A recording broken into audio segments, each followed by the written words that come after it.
that is crucial to us, but they don't know it's crucial to us, it gets fumbled. So when the more people you bring in, yes, at the very beginning, that very first couple of days, everybody going out there and scouring and getting information, which we did. Now everything is details. A little bit of information that they got might have broke everything for us. A little piece of information that we had might have broke it for them. So just because, like, let's say they're in it, it's not like we would have missed that piece. It would have just been like, hey, on a brief, hey, FBI is going to go do this interview for us. Some people in chat are saying she's not back yet because this is 2 weeks after she disappeared and she was gone for 22 days. Can you imagine your wife is missing and you come in trying to give solutions and the investigator just calmly says like, here's why you're wrong and we can't do any of that. I'm not an investigator. I'm not a detective. You guys are way smarter than me when it comes to this stuff, but I still feel it has something to do with somebody in our neighborhood or an acquaintance of them. So when I know that, when I went around and He's spoke just to trying to figure it out. 12 houses, I know that 3 of them said that they never even spoke to a sheriff. Now, whether they weren't home or not, that's one thing.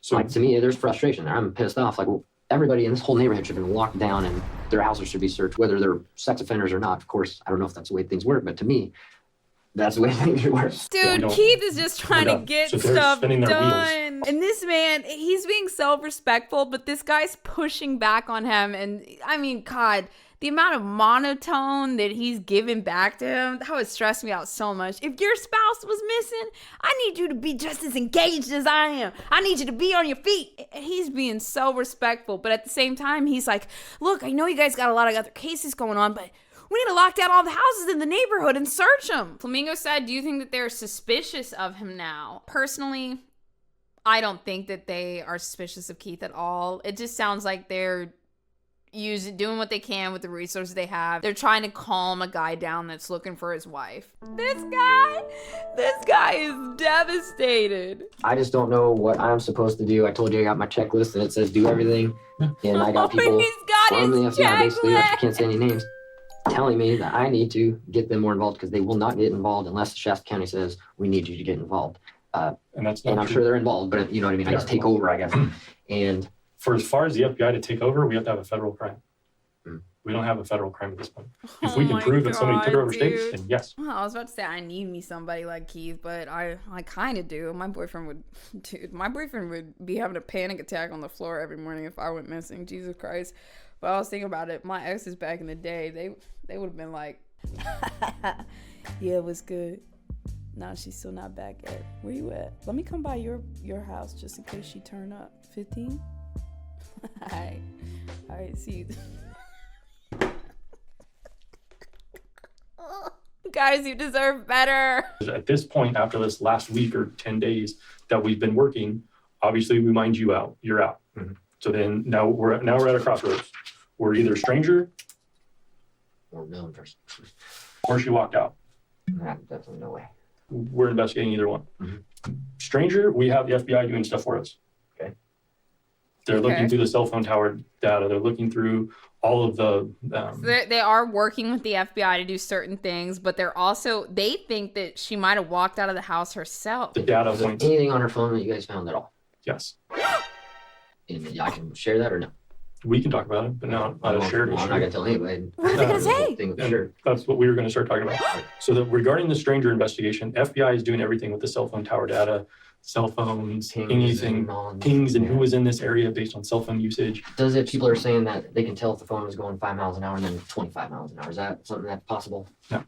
Okay. If somebody didn't do it, another thing they're going to do in the interrogation room is they're going to list off every single thing that they've ever seen in a crime show and ask the officers if they can do that. Can you guys do the bat signal? Can you follow footprints? Can you make a GI application in Visual Basic to track the kidnapper's IP? The walkout is still, unfortunately, and we'll talk about it right now.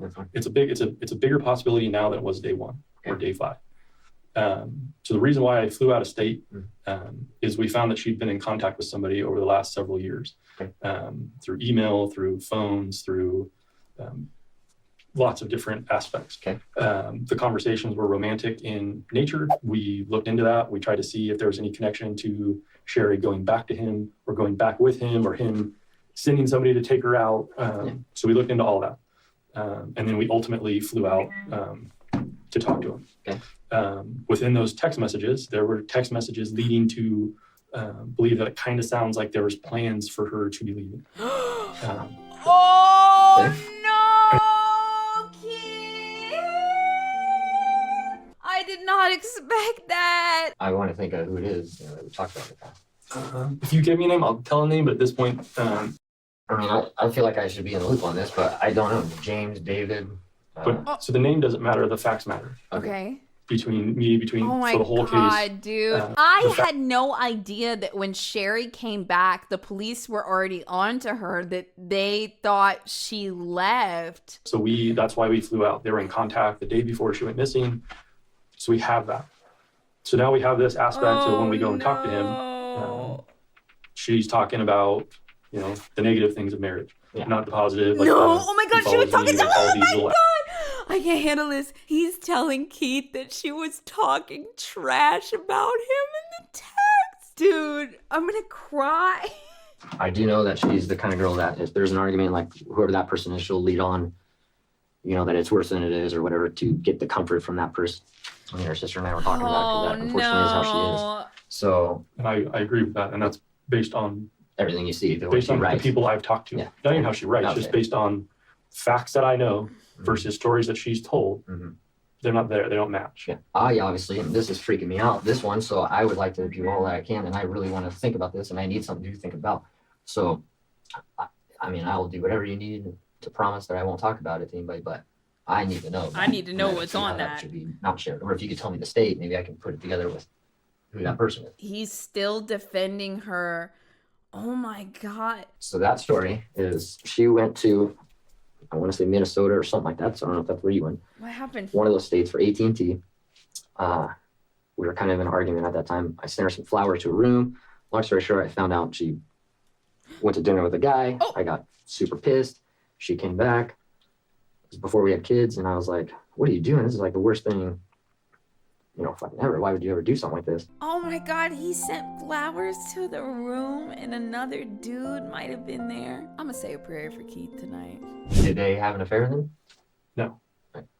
They just communicated. Okay. So regardless, it wasn't sexual, it may have been emotional, but it wasn't. Yeah. There was no contact since. But you said they talked the day before? They were texting the day before, yes. Okay. Oh my God, the day before she left. Is that little line of, it's like something that's Shake it off, Keith. There's something in the works. Pretty much there's something in the works for us to be together, is the context of it. Yeah. He didn't believe her when she got back. He stood by her. I don't know. This is kind of confusing. Honestly, maybe he just didn't want to believe it. It sucks because, a lot of us are like, oh, why didn't Keith just leave? Like, why didn't he just get up and go? But, I mean, the reality of it is that some people from a very early age are taught that they don't deserve love, or that love is neglect, or love is splitting attention between you and somebody else.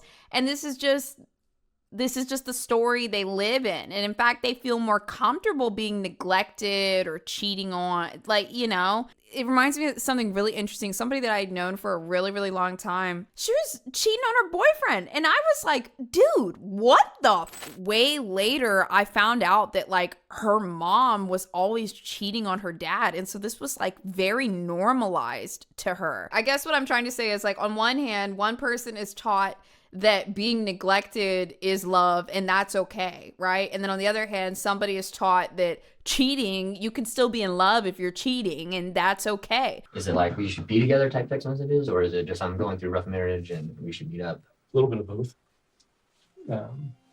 Not full on building up, making plans or vice versa, but there's definitely conversations of possibilities of stuff. So it just opens this door. We thought this door was shut. So did I. But now Dude, he's so mad. Look at him. Obviously. Yeah, that's a man that didn't do it.